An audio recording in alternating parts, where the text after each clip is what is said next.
Almost every Assassin's Creed game has that one enemy that makes you put the controller down and question your life choices. From mentors who betray you with ancient artifacts, to giant wolves that throw trees at your face, to ships that take 15 minutes of perfect sailing to sink. Today I'm ranking the hardest enemy from every single Assassin's Creed game, starting with the one that broke our hearts before it broke our fingers, Al-Mualim. Here's the thing about Al-Mualim. He's not just the final boss of the original Assassin's Creed. He's your mentor, the guy who trained you, guided you through every assassination, and then turned around and said, actually, I'm the bad guy, kill me now, which is, not ideal. The fight takes place in a confined circular courtyard inside Masyaf Castle. No cover, no escape routes. Just you, your hidden blade, and a man wielding the Apple of Eden like it's a personal cheat code. He generates 3 simultaneous illusions of himself, and if you swing at the wrong one, you're dead. The only way to identify the real Al-Mualim is by watching for the apple's glow, a subtle golden shimmer that separates your actual target from the fakes.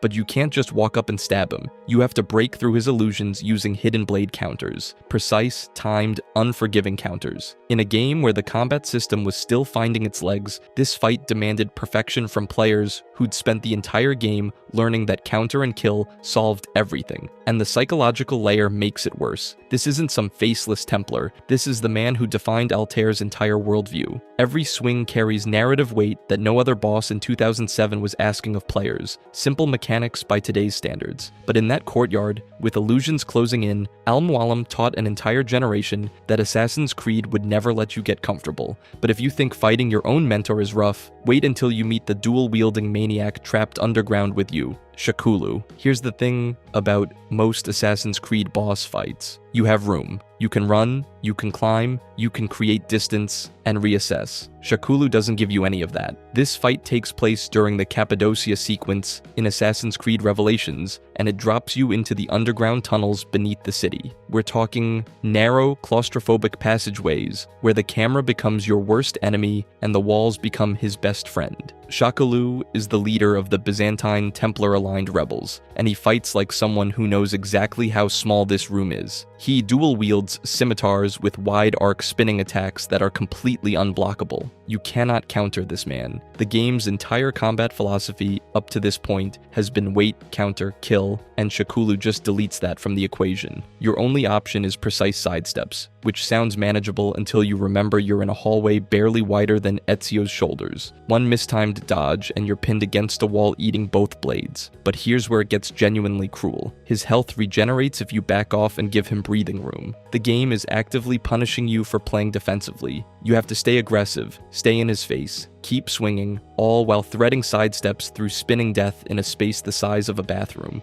The camera fights you almost as hard as he does. It clips into walls, loses tracking during his spin combos, and occasionally just decides you don't need to see what's happening. Players have documented hundreds of attempts on this single encounter, and the forums from 2011 read like therapy sessions. But if you think a guy with 2 swords in a tunnel is bad, wait until you meet an enemy you literally cannot counter. Jaeger, Assassin's Creed 3, lets you feel like a frontier warrior for about 6 hours. You're countering, you're disarming, you're flowing through redcoats and loyalists like a one-man revolution. And then Connor's notoriety climbs into the red in a colonist-controlled city, and the game sends in a Jaeger, and all of that stops working immediately. Here's the thing about Jaegers. They don't just raise the difficulty, they fundamentally reject the combat system you've been learning. These elite soldiers show up specifically because you've been causing too much trouble, and they fight like they know exactly how you've been winning every fight up to this point. You cannot counterattack them directly. You cannot throw them. Try either of those things, and your combo breaks, and you're eating a counterattack in return, which is, not ideal. The only consistent strategy that actually works is disarming. Rip the weapon out of their hands, and they're momentarily defenseless, which opens a brief window to land a combo before they recover. So now you're not playing a fluid action game anymore, you're playing a high-stakes one-on-one puzzle where every attempt to attack normally is punished, and your only reliable window is the precise second after a disarm. Hey Connor, weren't you supposed to be an assassin? Yeah, but he punished my counter, so now I'm just circling a guy in heavy armor waiting for an opening, but it gets worse. They never show up alone. Jaegers appear alongside the regular city guards who are already hostile to you,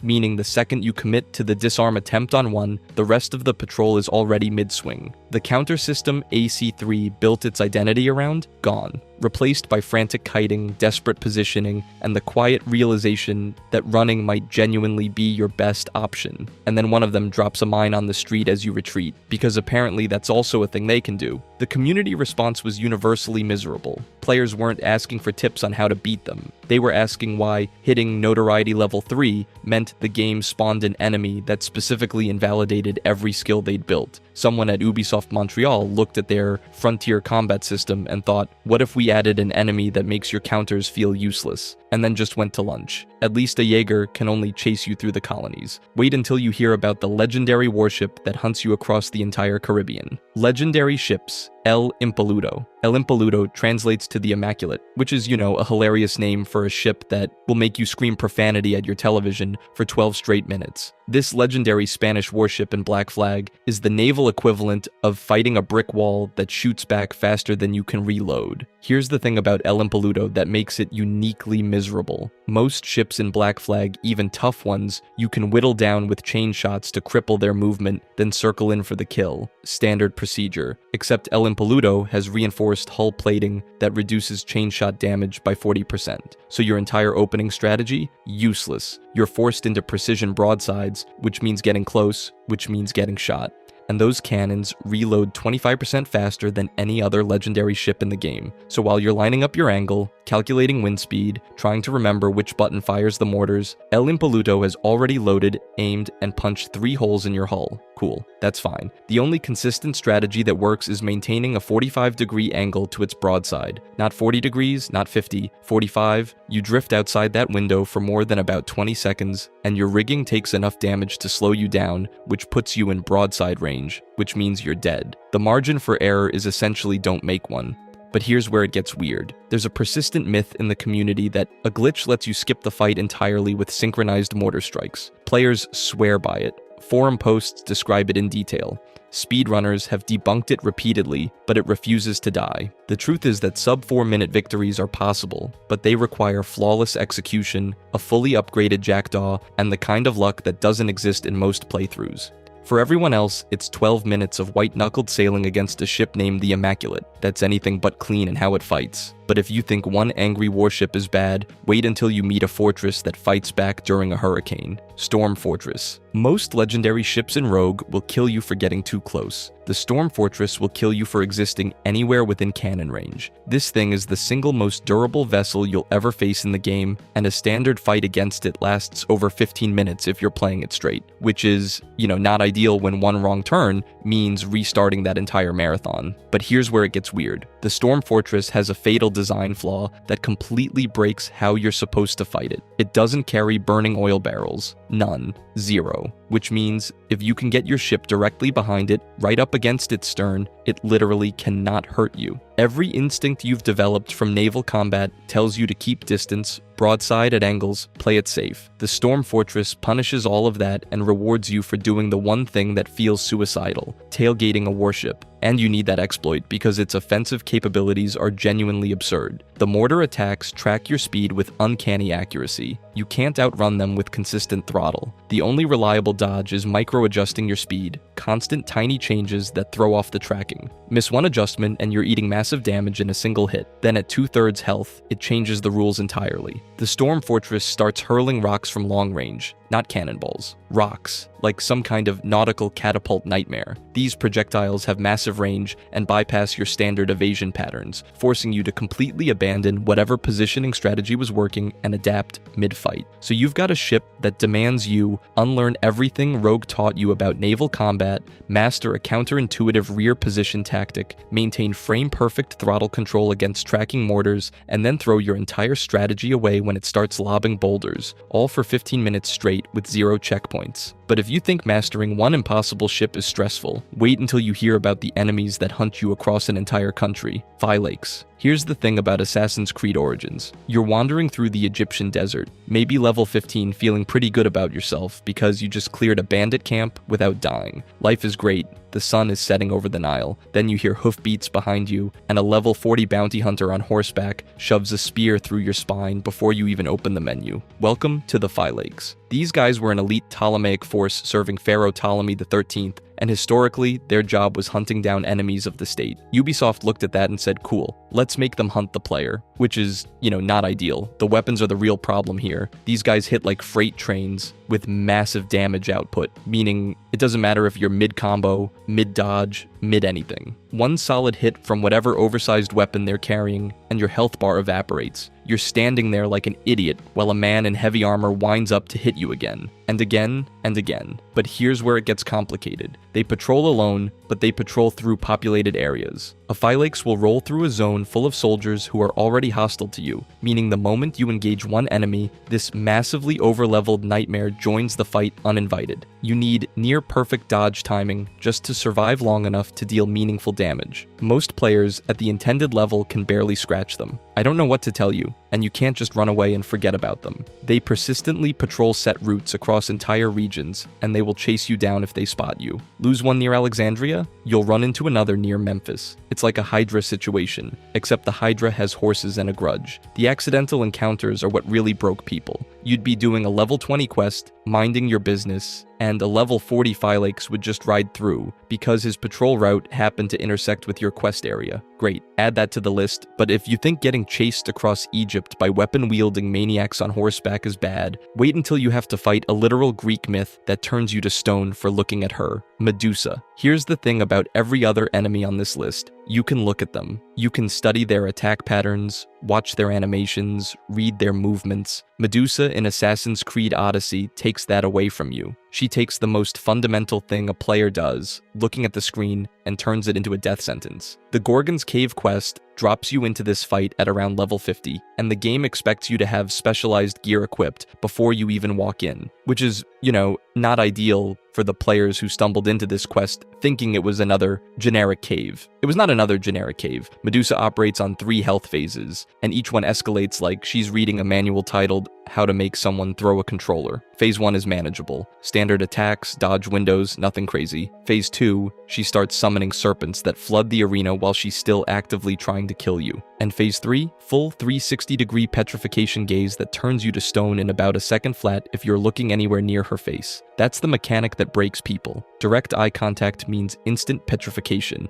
Not heavy damage, not a debuff. Instant, done, reload. The game forces you to fight one of its hardest bosses while actively avoiding looking at her, using peripheral camera angles and environmental cover like you're playing some kind of nightmare hide-and-seek where the seeker can also summon snakes. Her weak point only exposes during the roar animation, roughly 5 seconds where you can actually deal meaningful damage. Miss that window? Cool. Wait for the next cycle while dodging serpents and keeping your camera pointed at the floor like a scared tourist, with 5-second openings, very limited damage windows, and instant kill consequences for looking in the wrong direction. While not looking at her, the community split on this one hard. Mythology fans loved it. That's exactly how Medusa should work, they said, from the comfort of not currently fighting her. Casual players called it cheap.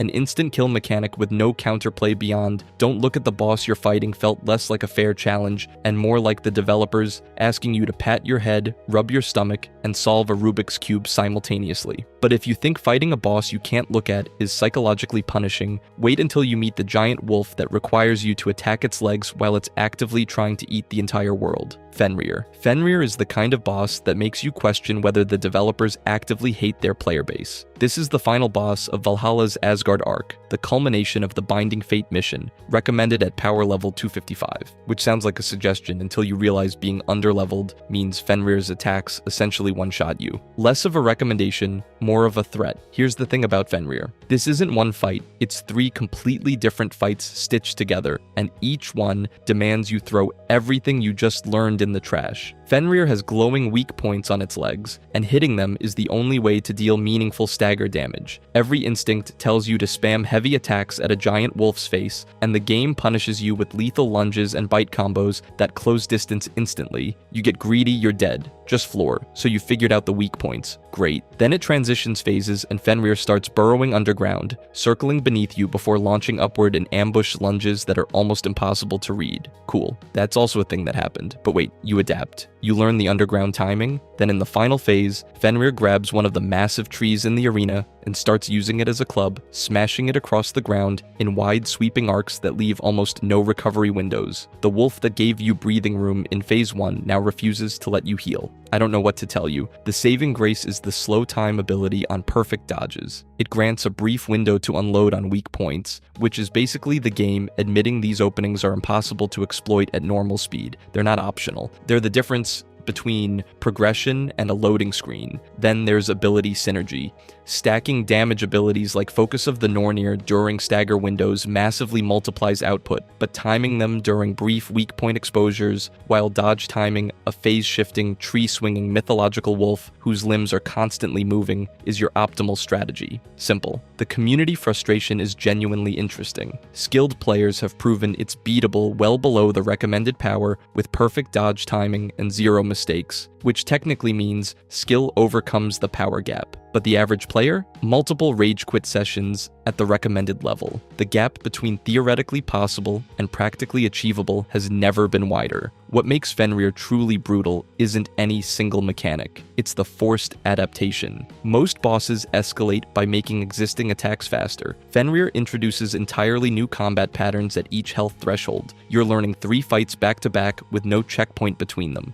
Every death sends you to phase 1, meaning you reprove mastery of mechanics you've already beaten just to practice the ones that killed you. But if Fenrir represents the peak of Valhalla's difficulty design, there's one more enemy that takes everything the franchise built about difficult encounters and distills it into a single relentless hunter that shows up specifically to punish you for existing: Shakiria. Here's the thing about Assassin's Creed Mirage. The entire game is built around stealth. Avoid the fight, blend into crowds, eliminate your targets before they know you're there. Every mechanical system points you toward not engaging in open combat. And then Notoriety Level 3 sends a Shakiria into the streets of Baghdad, and everything you've been doing for the last 20 hours becomes completely irrelevant. The Shakiria are the hardest enemies in Mirage, and it's not particularly close. They appear exclusively when Basim's notoriety reaches its maximum level, hunting him across the city like a very patient, very lethal nightmare. One hit from these soldiers takes a catastrophic chunk of your health. 2 or 3 and you're dead. On higher difficulties, the math gets even worse. Here's what makes them genuinely miserable to deal with. They can block or dodge almost everything you throw at them. Standard attacks bounce off. Charged attacks get parried. The smoke bomb that clears out every other guard in the game, a Shakiria just shakes it off and comes straight back at you. And if you manage to chip away at their health outside of direct combat, like throwing a torch or a trap at them, they'll just pull out a healing elixir and undo all of it. The game actively punishes you for trying to play it safe. But here's where it gets truly cruel. They can stun Basim.